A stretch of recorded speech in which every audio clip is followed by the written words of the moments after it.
बोल प्रेम से ओम श्री सदगुरु महर्ष में ही परमहंस महाराज जी की जय। गुरुदेव का प्रवचन। प्रेत योनि में रहने वाले पीर सुलेमान भगत राम शरण दास के वचनों में 1000 वर्षों तक प्रेत योनि में रहने वाले मुसलमान पीर सुलेमान ने, जिसे अभी सिखों के पूज्य संत रारे वाले श्री ईश्वर सिंह जी महाराज की कृपा से 5 अगस्त सन 1968 ईस्वी को एक सिख परिवार में मनुष्य योनि प्राप्त हुई है और छात्र मनमोहन सिंह के शरीर में प्रवेश करके उसने परलोक संबंधित आश्चर्यजनक स्वयं की आंखों देखी। जिन घटनाओं का वर्णन किया है वे जितनी रोमांचकारी है उतने ही हमारे शास्त्र पुराणों की परलोक संबंधित सभी बातों को सर्वथा सत्य प्रमाणित करने वाले भी है।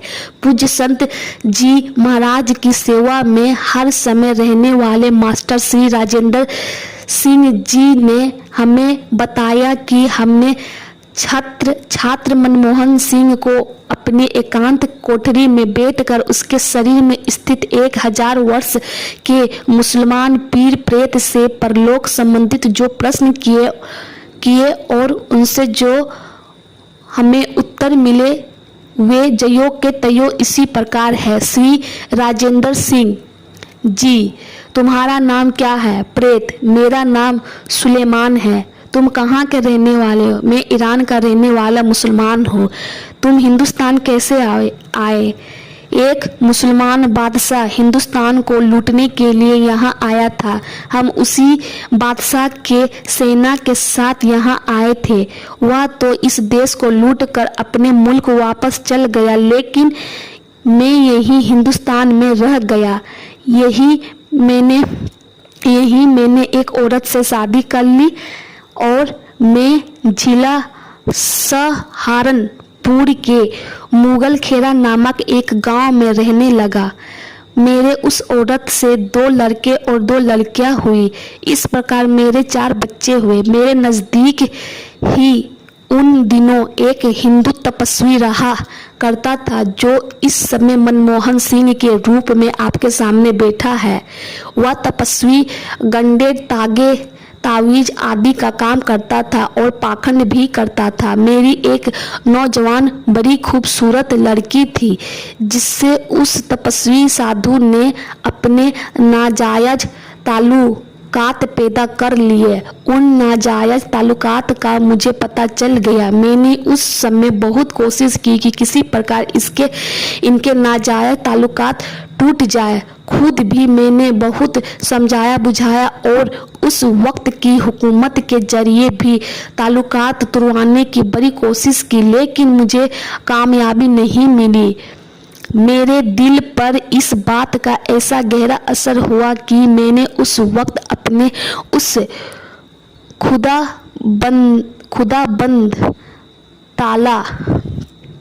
खुदाबंद ताला से यह दुआ किया कि मैं इसका बदला किसी प्रकार जरूर लूँ। हे परवरदिगार, तू मेरी यह इच्छा पूरी कर। इस ख्याल में मैं कुछ दिनों के बाद मर गया। सुलेमान, तुम अपने मरने के वक्त की सारी हकीकत बताओ। तुम कैसे मरे और उस समय तुम्हारे साथ क्या गुजरे?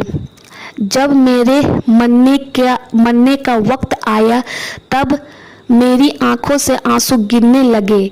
मेरी जुबान एकदम बंद हो गई। मुझे उस समय 4 यमराज के दूत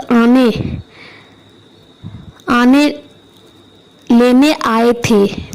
उस समय 4 यमराज के दूत लेने आए थे। वे आकर मेरे इर्द गिर्द खड़े हो गए और मुझे बुरी तरह से मारने पीटने लगे। वे चारों दूत बड़ी भयंकर डरावनी सूरत के दिखाई दिए। मैं उन्हें देखकर बहुत डर गया। मैं इशारा करता था लेकिन मुझसे उस समय अपनी जुबान से बोला नहीं जाता था। उन दूतों के स्थूल शरीर नहीं थे, इसलिए वे किसी अन्य को दिखाई नहीं देते थे, बस वे सिर्फ मुझे दिखलाई देते थे। मरते वक्त मुझे बहुत ज़्यादा तकलीफ हुई, जैसे एक झाड़ी जिसमें कोई पत्ता ना हो, उसमें लंबे लंबे नोकीले कांटे लगे हुए हो, उसके ऊपर बारीक बारीक मलमल का कपड़ा डाल दिया जाए और उसे बड़ी बेरहमी से खींचा जाए तो उस कपड़े का एक एक धागा अलग हो जाएगा। यही मिसाल उस समय के मेरे आत्मा की है। मुझे मरते वक्त इतना घोर दुख हुआ कि मैं उसे बता नहीं सकता। यमराज के दूत जब तुम्हें धर्मराज के सामने ले गए तो उस समय रास्ते में तुम्हारे साथ क्या गुजरी? जब यमराज के उन दूतों ने शरीर से मेरे प्राण निकाले तो मेरी रूह को जिसका सूक्ष्म शरीर होता है वह आम लोगों को नजर नहीं आता, उसको वे मारते पीटते ले गए। करीबन एक वर्ष का समय लग गया होगा। तब मुझे धर्मराज के सामने ले जाकर पेश किया गया। अब तुम यह बताओ कि जब तुम्हें धर्मराज के सामने पेश किया गया उस समय तुम्हारे साथ क्या गुजरी? धर्मराज के पास पहुंचाने पर चित्रगुप्त नामक एक फरिश्ते ने मेरी जिंदगी के जितने भी पुण्य पाप थे सबका सारा हिसाब किताब धर्मराज को बताया। धर्मराज ने सब देख सुनकर मुझे यह सजा सुनाई कि तुम्हारे पाप कर्मों के फल स्वरूप तुम्हें अब कुंभी पाक नरक में डाला जाएगा और उस नरक भोग के बाद तुमको 1000 वर्ष तक के लिए प्रेत योनि मिलेगी। तुम्हारा वह प्रेत योनि का 1000 वर्ष का समय जब पूरा हो जाएगा तब तुम्हें जिनसे तुम्हारी लड़की के साथ नाजायज ताल्लुकात पैदा किए थे और जिनसे बदला लेने के लिए तुमने खुदा से प्रार्थना की थी, वही तुम्हें फिर से मनुष्य के रूप में मिलेगा। तब तुम उससे अपना बदला ले सकोगे। फिर तुमको और उसको कोई महापुरुष मिलेंगे, वे तुम दोनों का कल्याण करेंगे। कुंभी पाक नरक में तुमने क्या देखा? कुंभी पाक नरक में तकरीबन 1000 योजन लंबा और 1000 योजन चौड़ा है। उसका मुंह केवल 9 इंच चौड़ा है। इस 9 इंच के सकरे छेद में पापी जीवों को उसके भीतर डाल दिया जाता है और उस पापी जीव की जब तक उसकी सजा पूरी नहीं हो जाती उसी नरक में रहना पड़ता है। उस कुंभी पाक नरक में क्या क्या तकलीफें हैं? उस कुंभी पाक नरक में क्या क्या तकलीफें हैं? उस कुंभी पाक नरक के अंदर गंदगी, टट्टी, पेशाब, खून, मावद, पीक, आग और भी ऐसी बहुत सी दुख देने वाली वस्तुएं हैं कि जिनके द्वारा उस पापी जीव को बड़ी बड़ी तकलीफें दी जाती है। कभी तो उसे पकड़कर नरक की आग में जलाया जाता है, कभी गंदगी अर्थात टट्टी के कुएं में डुबाया दिया जाता है, और पर स्त्रीगामी होते हैं उन्हें पकड़कर आग में तपाई हुई लोहे की स्त्री से चिपटा दिया जाता है। इस प्रकार पापियों को वहां भिन्न भिन्न प्रकार के घोर यातनाएं दी जाती है। समय पूरा होने पर फिर उस जीव को कुंभी पाक नरक से निकालकर दूसरी योनि में डाल दिया जाता है। कुंभी पाक नरक से निकलने के बाद तुम्हारा क्या किया गया? मुझे कुंभी पाक की घोर यातनाएं भोगने के बाद निकाल कर यह प्रेत योनि दे दी गई। प्रेत योनि मिलने पर मैं अपने गांव मोगलखेड़ा में, जहां मेरी कब्र बनी हुई है, वहीं जाकर रहने लगा। मेरे मजार पर पूजा करने वाले जो लोग आते थे, मैं उन सबको देखता था, लेकिन मुझे कोई नहीं देख पाता था। मेरे साथ वहां 5 पीर और भी रहते थे। उनमें से एक प्रेत की उम्र 3,500, दूसरे की 3,000, तीसरे की 3,500, चौथे की 5,000 वर्ष और पांचवें की उम्र 4 युगों की है। उससे पिछले कलयुग में प्रेत योनि की प्राप्ति हुई थी।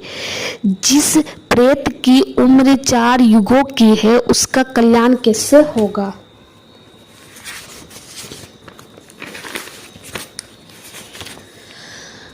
कोई महापुरुष उसका उद्धार करेगा, नहीं तो कलयुग के आखिर में जब कलिक भगवान अवतार लेंगे तब वे उसका कल्याण करेगा। तुम इस मनमोहन सिंह के शरीर में कैसे आए?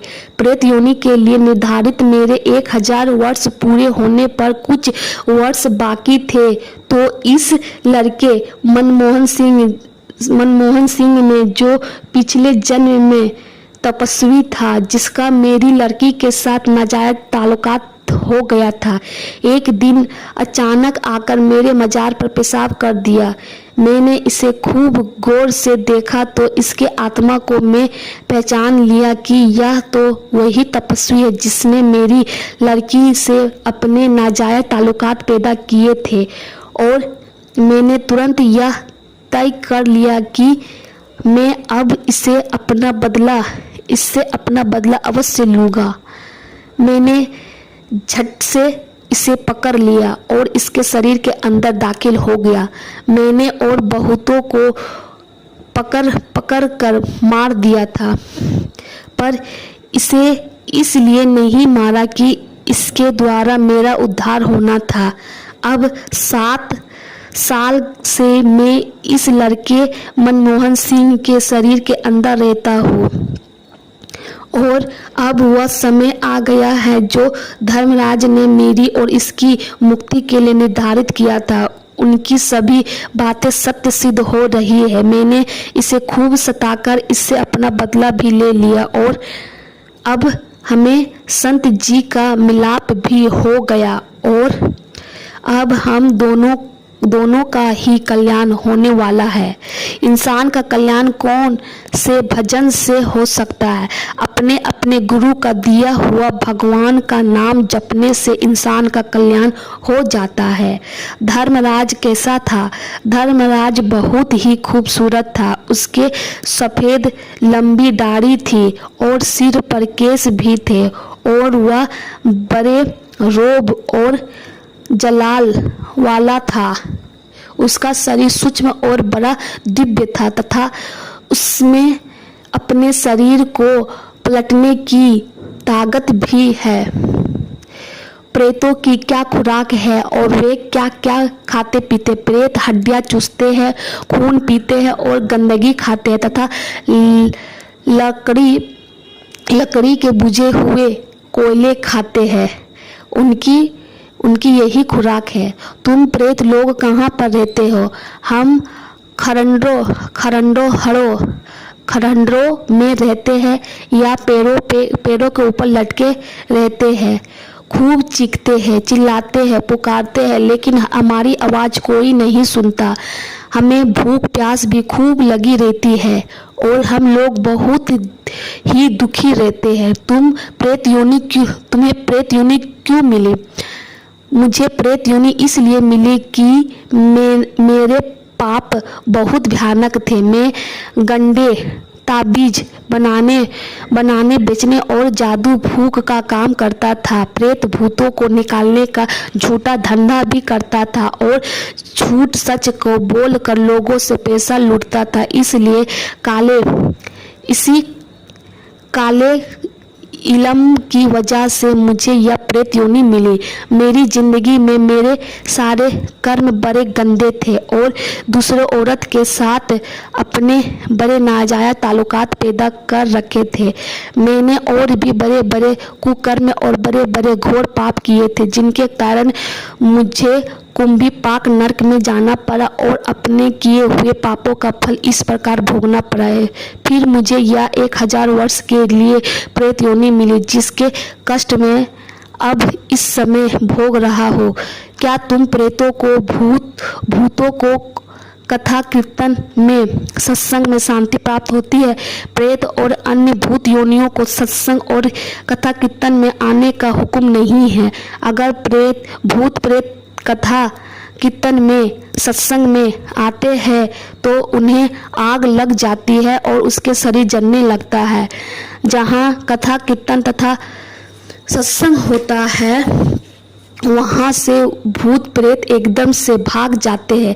यदि कोई प्रेत किसी मनुष्य के शरीर के अंदर प्रवेश कर जाए, फिर वह आदमी यदि किसी महापुरुष की शरण में चला जाए और उस महापुरुष की दया दृष्टि से उनके लिए यह आदेश हो जाए कि तुम सत्संग करो, कथा कीर्तन करो, कथा कीर्तन सुनो, इससे तुम्हें शांति प्राप्त होगी, तो उसे सत्संग करना तथा कथा कीर्तन सुनने से अवश्य शांति प्राप्त होती है।